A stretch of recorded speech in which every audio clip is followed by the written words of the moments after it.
South কোরিয়ার জনপ্রিয় pop band BTS এর কনসার্ট ঘিরে চিলিতে বিক্ষোভ করেছেন ভক্তরা। স্থানীয় সময় শুক্রবার রাজধানী সানদিয়াগোতে এই বিক্ষোভ হয়। আগামী অক্টোবরে দেশটির জাতীয় স্টেডিয়ামে বিটিএস এর কনসার্ট হওয়ার কথা ছিল, তবে কারিগরি ও পরিচালনাগত কারণ দেখিয়ে স্টেডিয়াম কর্তৃপক্ষ অনুমতি বাতিল করায় ক্ষোভে ফেটে পড়েন হাজারো ভক্ত।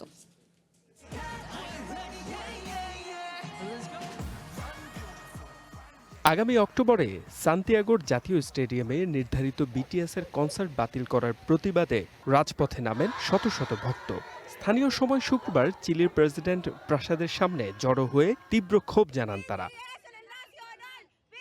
চিলির জাতীয় ক্রীড়া সংস্থার একটি ঘোষণাকে কেন্দ্র করে এই ঘটনার সূত্রপাত।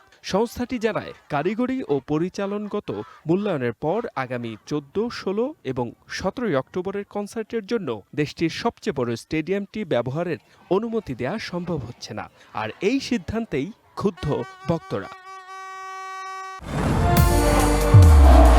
নির্মাণে নাম্বার 1 শাহ সিমেন্ট। ভক্তদের দাবি, আয়োজক সংস্থা ডিজি মেডিওস আগেই কনসার্টের ভেন্যু হিসেবে জাতীয় স্টেডিয়ামের নাম নিশ্চিত করেছিল। তাই হঠাৎ করে এই সিদ্ধান্ত কোনোভাবেই মেনে নিতে পারছেন না তারা। হুট করে একদিনের মাথায় আমাদের সব পরিকল্পনা এভাবে বদলে দেয়ায় আমরা ভীষণ ভেঙে পড়েছি। এখন কি হতে যাচ্ছে তা নিয়ে আমাদের মনে চরম অনিশ্চয়তা আর উদ্বেগ কাজ করছে। বিকল্প হিসেবে অবশ্য স্টেডিয়াম সংলগ্ন পার্কের দক্ষিণ দিকের খোলা মাঠটি ব্যবহারের প্রস্তাব দিয়েছে কর্তৃপক্ষ, কিন্তু আন্দোলনরত ভক্তদের দাবি মোটেও বাস্তবসম্মত নয় এই প্রস্তাব।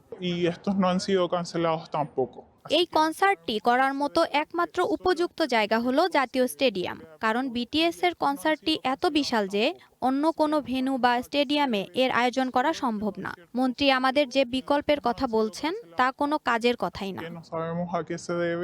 তবে এই পুরো বিতর্কের দায় আয়োজকদের উপরেই চাপাচ্ছেন চিলির ক্রীড়ামন্ত্রী নাতালিয়া দুকো। তার দাবি, কনসার্ট আয়োজনের প্রয়োজনীয় অনুমতি না নিয়েই বিটিএস এর টিকিট বিক্রি করে আয়োজক সংস্থা ডিজি মেডিওস।